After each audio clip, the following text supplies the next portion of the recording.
Je l'admets, je n'y croyais pas et c'est pourtant dévoilé. Hey les geeks, c'est Mathéo et on se retrouve pour une toute nouvelle vidéo. Et bordel, quel plaisir, on a eu le droit aux entre guillemets premières images du jeu Avatar à l'occasion de cette Ubisoft Forward pour l'E3 2021 qu'on a d'ailleurs vécu ensemble en direct. Ils ont dévoilé le jeu Avatar en préparation depuis déjà quelques années du côté de Ubisoft qui a de nombreuses fois été reporté, mais surtout parce que le film a également été reporté. Pour ce qui est des suites, on va en parler justement. Bref, voici le trailer de Avatar Frontiers of Pandora. C'est donc son titre plutôt efficace, hein. N'hésitez pas à me faire vos retours vous en commentaire. Mais c'est vrai que la première chose que quand on voit ce trailer, c'est la claque visuelle, parce qu'on va pas se mentir, ça défonce quand même pas mal. Alors évidemment, faut nuancer, ce n'est pas du gameplay, c'est uniquement des images faites avec le moteur du jeu. Donc on aura quelque chose qui devrait s'en rapprocher en partie, hein, parce que c'est quand même utiliser donc le moteur du jeu Snowdrop. Par contre, on n'est pas sur des images de gameplay, ce ne sera pas exactement comme ça. Même s'il y a des éléments qui me laissent supposer qu'on aura quand même un jeu qui claquera sévère visuellement, tout simplement parce que, alors ça arrivera en 2022, ça on va y arriver, mais surtout parce que le jeu arrivera uniquement sur Next Gen, c'est-à-dire sur PlayStation 5, Xbox Series X, S évidemment, mais aussi PC, Stadia et Luna, le service de cloud d'Amazon pas encore disponible en France. Donc en fait ce sera vraiment un jeu qui sera dédié à la Next Gen, et ça c'est plutôt une bonne nouvelle. Alors même si je sais que beaucoup pour l'instant n'ont pas réussi à avoir une PS5, etc., on parle d'un jeu qui arrivera fin 2022. Donc d'ici là, déjà j'espère que tout ce qui est pénurie et tout, ce sera en partie réglé. Il y aura sûrement plus de gens qui auront aussi accès à la next gen, donc ça arrivera uniquement fin 2022, on va pas se mentir. On n'a pas de précision là-dessus, mais ça paraît le plus probable parce qu'en fait l'idée c'est clairement d'accompagner la sortie tout simplement du deuxième opus Avatar au cinéma, qui est pour l'instant prévu pour décembre 2022. Alors si je dis pour l'instant, c'est parce que ce serait pas la première fois que le film de James Cameron est reporté, hein. On est quand même ça sur quelques années que c'est comme ça. Pour l'instant, c'est prévu pour décembre 2022 et on imagine que le jeu arrivera dans ces eaux-là. Donc peut-être octobre, novembre, on verra. Décembre, peut-être, en tout cas, fin 2022, ça semble très très évident sur les différentes consoles.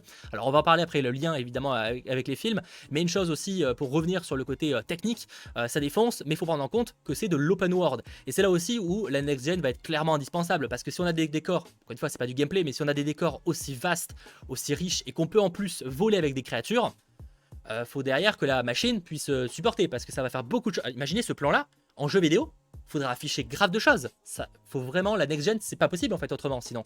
Donc évidemment, c'est quelque chose qui hype énormément et j'ai ultra hâte d'avoir du gameplay pour voir réellement comment ça tourne. Bon, je pense qu'on n'aura pas de gameplay tout de suite, ça sent clairement le trailer et on n'aura pas de nouvelles infos avant quelques mois. Mais clairement, ça monte ma hype énormément et j'espère quelque chose qui défonce visuellement, une beauté en tout cas verdoyante, etc. de ce style-là.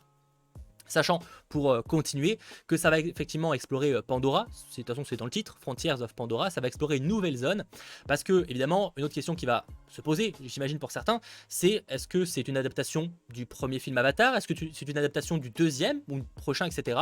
Alors non, ce serait une histoire totalement inédite, c'est-à-dire quelque chose de totalement différent, avec de nouveaux personnages, de nouveaux Na'vi qu'on pourrait incarner, parce qu'évidemment on incarnera un Na'vi et non les humains, comme d'ailleurs dans les films en fait, hein, même si dans les films c'est un peu particulier.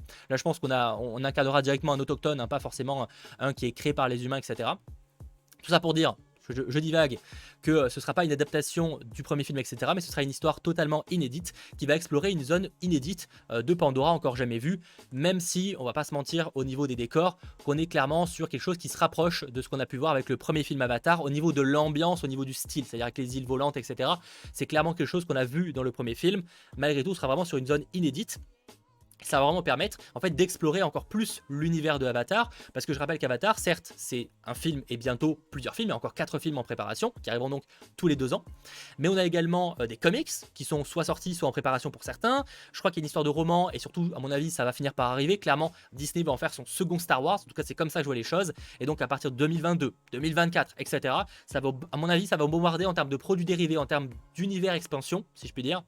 Clairement l'univers de James Cameron va s'étendre à la fois donc avec ce jeu vidéo là, peut-être d'autres qui sait par le futur, mais également avec des romans, etc. Donc vraiment l'idée c'est à chaque fois de créer un univers, comme d'ailleurs c'est le cas avec Star Wars, encore une fois pour citer l'exemple.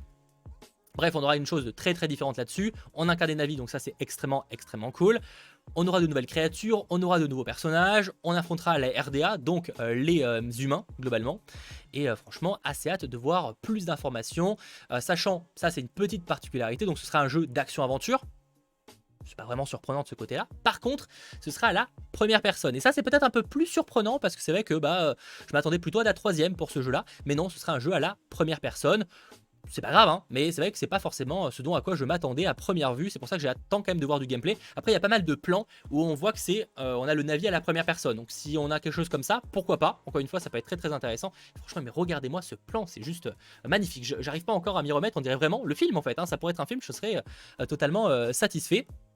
Pour rappel, c'est développé par Massive Entertainment, à qui l'on doit entre autres les jeux The Division, mais qui bosse également sur un jeu Star Wars qui n'a pas été présenté ce soir, mais c'est pas vraiment une grosse surprise parce que pour le coup, le jeu Star Wars, à mon avis, on est qu'à son début de développement, donc il y avait clairement rien à montrer. Franchement, j'ai assez hâte que ça sorte fin 2022 et assez hâte de pouvoir enfin mettre les mains dessus d'ici probablement quelques mois. En tout cas, je l'espère, au moins avec du gameplay, histoire qu'on voit un petit peu à quoi s'attendre au niveau de la qualité graphique. Est-ce qu'on aura quelque chose d'aussi beau? Je l'espère. Je crois que j'ai plus ou moins résumé toutes les informations qu'il fallait connaître et qui pour l'instant en tout cas ont été dévoilées sur ce jeu Avatar Frontiers of Pandora. J'espère évidemment que cette petite vidéo vous aura plu. Si c'est le cas, n'hésitez pas à lâcher le petit pouce vers le haut, à vous abonner et on se retrouve très vite pour de nouvelles vidéos. C'était votre geek Mathéo, ciao tout le monde.